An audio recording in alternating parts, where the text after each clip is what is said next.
So one of my students has created a really cool scenario that's basically as tough as they come, very much like the Souls-like games that he seems to enjoy. So I'm going to say to you, I would suspect in the real exam you would only get one or two of these elements. You wouldn't get everything thrown at you like this. But if you can do this scenario, you are very well prepared for the exam.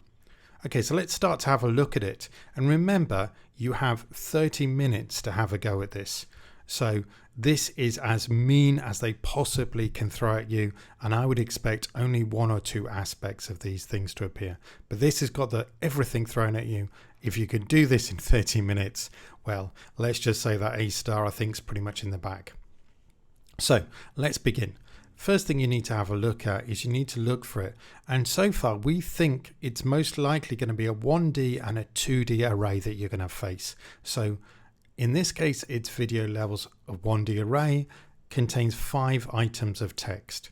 They generally tell you this because unlike Python, arrays are a fixed size and they will always be one data type. And the second index is called time taken and is a 2D array of real numbers. Okay, very good. We know that, but I can't quite see how long this one is. So I have to read a little bit more carefully. 8 attempts for each game. So now we know that that's 5 and 8. Now, if we're answering in Python, I think it's absolutely fine to tell them the length of the array is acceptable. Or you can literally use these numbers because you know that's the way it's going to be. So if the time taken is 60 seconds or less, then he gets 6 stars. Every 10 seconds above that removes a star. He wants to know which levels he has 6 stars for and which levels he needs to work on. Now, this seems like a complicated bit of calculation, and we can show our programming skills by putting this in a function, but it also means we can leave some space for this and come back to it later if we need a bit of time. So that's the first thing.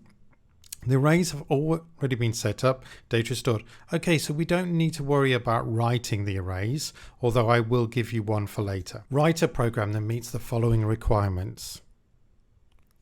Outputs for each level. Okay, so we can already see that there's going to be a loop here. The name of the game, slowest time, fastest time, average amount of stars. Okay, then it's going to output his worst and second worst time by fastest time that it can improve his star rating. Okay, so there's quite a few things going on here.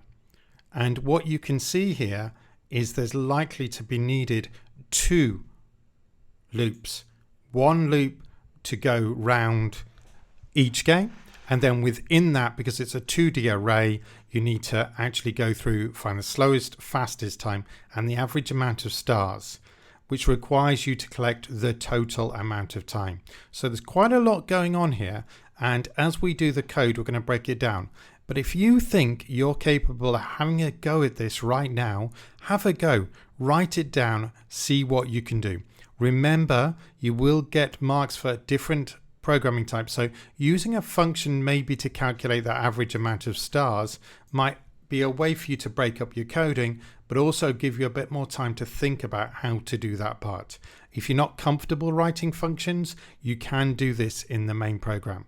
So I'm suggesting pause now, have a go and see how far you get before I take you step by step through the scenario. In the exam, you're not going to need to have actual 2D and 1D arrays, but this is a practice, so I want you to have this available. Remember, don't waste your exam time typing these out. Just get straight in there and assume that the data is ready to go.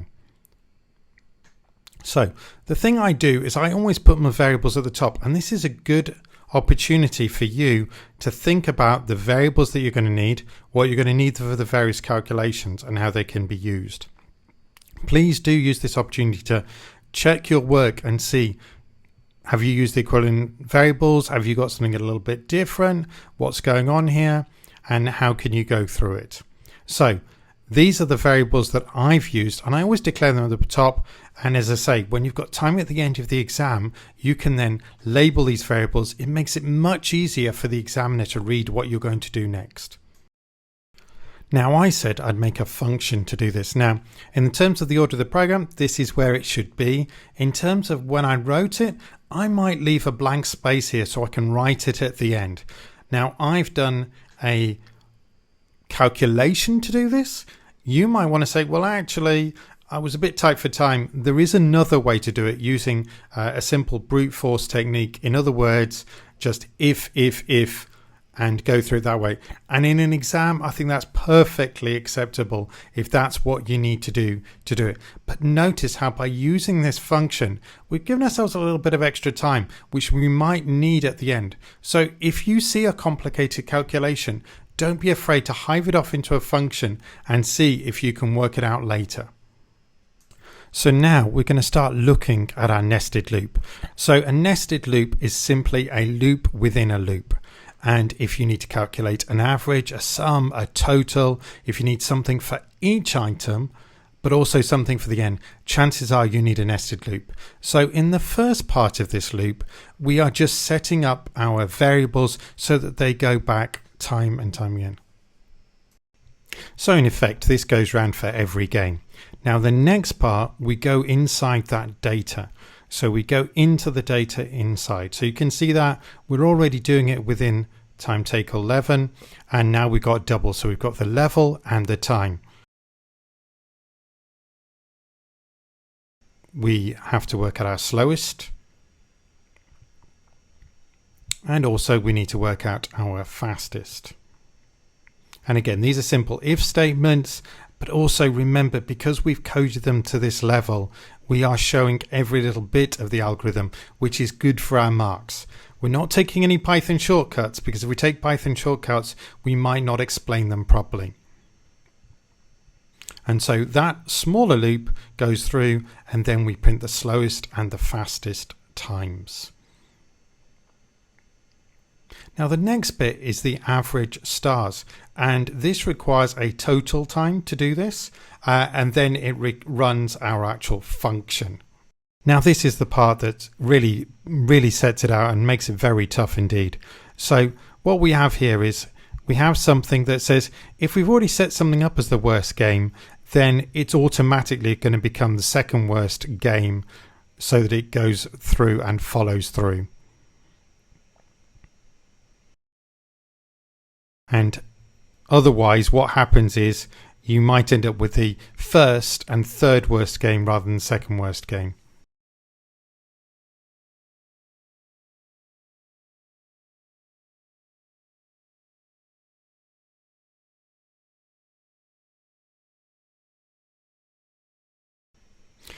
Then once we finish that, we put the worst game and we put that data in regardless. So whether it's got a worst game or not got a worst game, that's the new worst time on that worst level.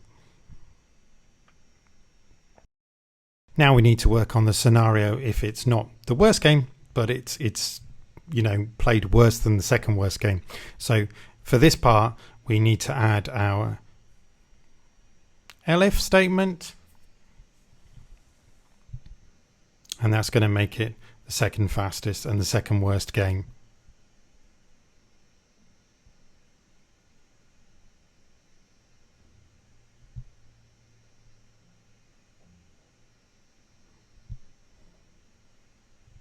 And then finally, we're going to print all of that out, something to help you go along with it. Now, what I've done so far is you'll notice I've gone through this and I have created something that enables us to see just the code. But what I want to do now is look for those easy comments. And that is really going to be very important as we go forward. So these are the things we want to do to make sure that the marker gives us as many marks as possible.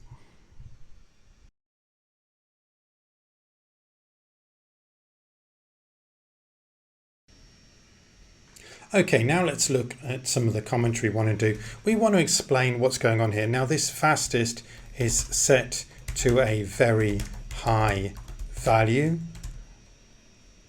So what we're doing there is we're setting it to a high value, much higher than is going to be used.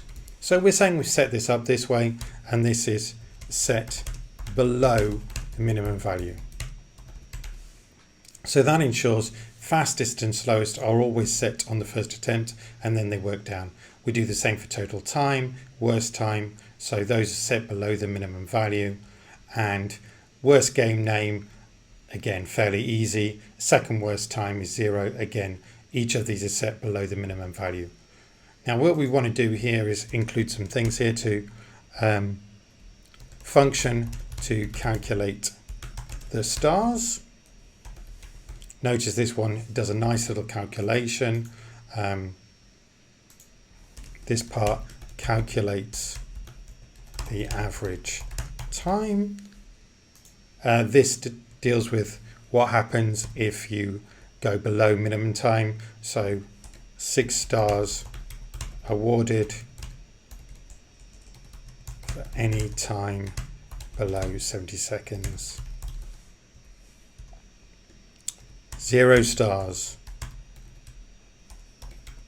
awarded for any time above 120 seconds.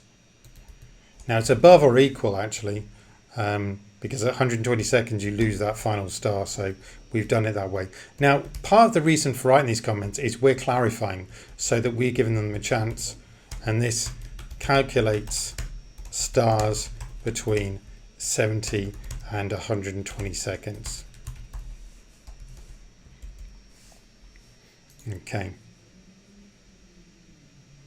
And this then begins our outer loop. And I think it's good to mention that quite clearly. And this one here outputs the level name. Good to say here that we reset the variables for each inner loop so that it always goes back. Very important, because otherwise you're going to get the best time overall rather than each individual time.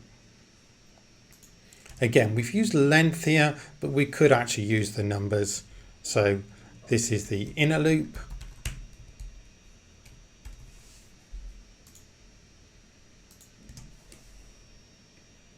So checks to see if slowest time, checks to see if fastest time,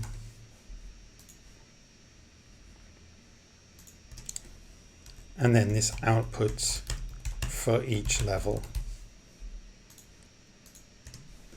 And this one calls function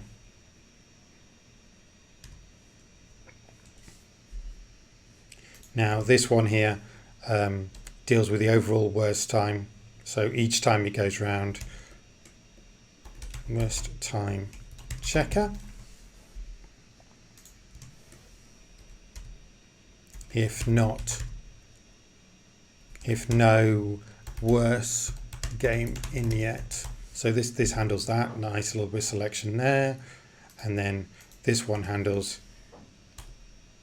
if not the worst time, but the second worst.